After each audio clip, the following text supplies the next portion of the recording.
Linha Internacional. Lockdown na Inglaterra, nós vamos para lá ao vivo, direto de Londres, os detalhes com o jornalista Felipe Killing. Tá mais ou menos como no início da pandemia ou esse lockdown é mais light, é mais rigoroso? Qual é a informação que você tem atualizada a respeito do que está acontecendo por aí em Killing? Bom dia. Bom dia, Pedro, Thaís, Edu e a todos no Brasil.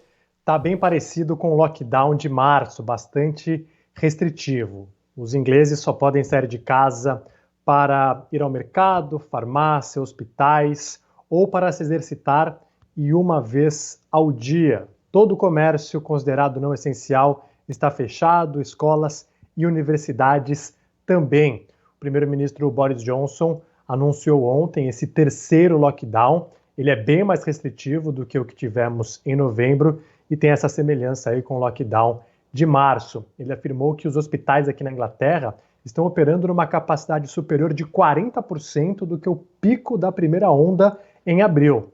São 7 dias em que o Reino Unido ultrapassa a marca de 50 mil casos. E a expectativa para as próximas semanas é de aumento nesse número por conta do pouquinho de liberdade que ainda tinha no final do ano e também das festas. A disparada de casos é apontada como uma preocupação muito grande por conta dessa nova variante que chega a ser até 70% mais transmissível. E o Boris Johnson afirmou que esse terceiro lockdown vai durar pelo menos 7 semanas. São quase 2 meses, até que 13 milhões de pessoas, as mais vulneráveis, sejam imunizadas. Então, a população vai ficar em casa torcendo para a campanha de vacinação ganhar corpo e aí vacinar essas pessoas para, a partir de 7 semanas, começar a reabrir o país de forma gradual e com cautela. Existe um debate por aqui agora de como a população vai reagir a esse lockdown. Em março, muita gente respeitou. No geral, os britânicos seguiram as determinações. Quase um ano depois, a população está cansada, muita gente perdeu o emprego, faliu, outras perderam a confiança no governo, que errou um monte durante essa crise sanitária. Então existe essa questão de como será a reação da população neste lockdown. Mas o Boris Johnson foi categórico ao afirmar: esse é um esforço coletivo. Cada um precisa fazer a sua parte para que daqui 7 semanas a gente comece a reabrir a Inglaterra. O Killing, é claro que há discussão econômica sobre consequência de lockdown. E a principal discussão é como as pessoas fazem para sobreviver durante 6, 7, 8 semanas, o tempo de duração do fechamento, já que a economia fica parada.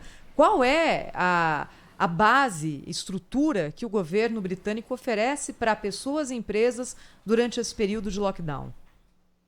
O governo britânico colocou a mão no bolso mais uma vez, anunciou um pacote de quase 5 bilhões de libras. Isso dá o equivalente a 33 bilhões de reais. Esse montante se soma a outros 2 trilhões de reais, o equivalente, que já foram gastos durante essa crise sanitária. Até abril, existe um pacote do governo que paga até 80% dos salários de funcionários num limite de até 2.500 libras. E está também dando dinheiro a empresas. Agora, nesse novo pacote, será um valor de o equivalente a 9.000 libras para empresas que precisam fechar as portas. Muita gente afirma que não é um valor suficiente. De qualquer forma, o governo está mandando a população ficar em casa, mas está dando um suporte para isso. Dá para debater se o suporte é suficiente ou não, mas o governo está ajudando a população. Quanto que recebe, Killing, mais ou menos, com cada inglês aí do governo? Só para a gente, você falou dos números aqui... É um limite de 2.500 libras por mês. Então dá uns 20 mil reais, uns 18 mil reais. É uma grana. É um auxílio emergencial, né, de 20 mil reais? Mas lembrando lá que o cafezinho vale 20, né? Sim. Então tem essa... Dinheiro não se traduz, né? Senão a gente fica louco, né? Mas, só para lembrar, Killing, um outro ponto também que é importante. Qual é a informalidade no Reino Unido? A gente tem muito imigrante, né? Fazendo trabalho informal. Aqui no Brasil, 53% das pessoas que poderiam estar trabalhando não estão, muitas estão na informalidade. Como é que é aí no Reino Unido? Para a gente ter uma ideia, porque essas pessoas são as tais invisíveis, né? Tem muita gente que trabalha na informalidade. Aqui o governo está começando a fornecer mais ajuda aos chamados freelancers, né? São pessoas que não têm contrato, porque esse salário pago de 80% são de pessoas que são registradas em empresas. Mas, como você bem destacou, tem vários imigrantes e a principal preocupação tem sido de ilegais, porque eles não conseguem trabalhar e não podem pedir ajuda para o governo e as fronteiras estão fechadas por conta dessa variante. Então eles estão num limbo aí em que não tem muito o que fazer, não tem dinheiro, não tem ajuda e não conseguem voltar para casa. Então o governo está tentando aí encontrar formas de ajudar todo mundo. Esse é o ponto, né, a ser discutido aqui quando a gente fala de lockdown aqui. Vamos ter uma decisão a respeito de restrições que podemos ter em São Paulo, Killing, nesta semana, na quinta-feira. Por isso que é bom trocar essas informações e essas experiências com você ao vivo aqui na Rádio Bandeirantes, né? Porque o ouvinte me conhece, sabe que eu tô longe desse discurso negacionista, nada disso. Agora, são realidades muito diferentes. Por isso essa exploração aqui do que temos de recursos na Inglaterra e do que temos de recursos aqui. É muito fácil você mandar uma população ficar em casa dando 2 mil libras aí por mês para as famílias, né? Para grande parte da população. Aqui as pessoas, Eduardo, recebiam R$600, só os mais vulneráveis, e nem todos aqueles que dependiam do seu trabalho diariamente para levar o sustento para casa. Então não é não defender o lockdown, mas é colocar os elementos todos à mesa quando a gente vem discutir uma ideia como essa. É muito diferente a realidade brasileira da realidade britânica e de outros países desenvolvidos, né? Acho que a gente tem, o Killing vai concordar, vocês também, aqui um problema... com algumas facetas para que a gente tenha aqui um lockdown que funcione, e a gente já tá comprovado pela primeira experiência que nós tivemos, que não foi um lockdown total, mas pelo grau de adesão naquele momento, né? A gente pode imaginar o que acontece agora com todos esses elementos que o Killing já colocou. Informalidade no Brasil é muito grande. As pessoas trabalham na hora do almoço para resolver a janta, e quando você não trabalha, você não resolve nenhum dos dois. Esse é um ponto. E esses caras... não vai ter mais auxílio emergencial. E se teve, eram de R$600, enfim, ponto colocado. Segundo ponto, me lembra Ted Turner, sabe? O fundador da CNN lá, internacional. Lidere, siga ou saia da frente. Uma das 3 coisas você tem que fazer. Quando você nega o que está acontecendo, não lidera. Tem um ditado popular que fala isso também, digamos, com palavras de mais baixo calão. Exatamente. Não lidera, não segue ou não sai da frente, você cria uma confusão em quem precisa ser liderado, vai seguir alguém e não tem de onde sair. Então, aqui nós temos um problema de liderança. Por quê?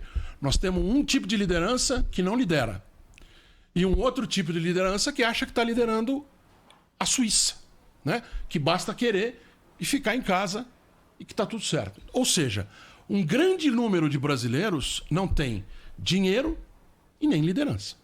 Para dizer, o bom é isso. Confie em mim. Eu, líder, estou dizendo para você que o melhor é isso. Não. Um diz, problema do outro. E o outro diz, o outro não ajuda. E no meio você faz o quê? Fica igual o urso do desenho animado. E Eduardo, para muitos brasileiros, aliás, para a maior parte, o coronavírus é um problema seríssimo, entre muitos outros problemas seríssimos do dia a dia. Exatamente. Certo? Para uma pequena camada da população, o coronavírus é o único problema. Ô, Killing, só tenho mais uma pergunta para você aí. E a questão das aulas, hein? Nós estamos tendo aula agora lá aí no Reino Unido. Com esse lockdown, eu vi a notícia que as escolas vão fechar ou elas não vão abrir, as aulas seriam retomadas nas próximas semanas. Porque aqui no Brasil temos essa discussão, daqui a pouco o repórter Lucas Josino vai trazer para a gente a expectativa para a reabertura das escolas a partir do mês que vem aqui no estado de São Paulo.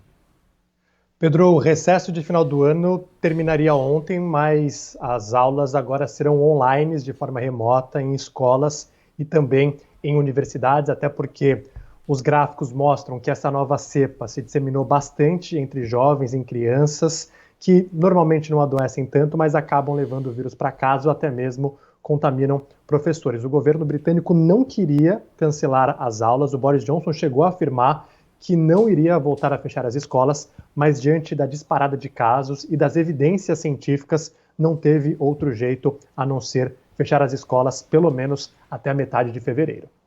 Jornalista Felipe Killing conosco, direto de Londres, ao vivo aqui no Jornal da Bandeirantes. Gente, amanhã ele volta com mais informações. Bom trabalho para você, até mais, Killing. Valeu, grande abraço. Até já.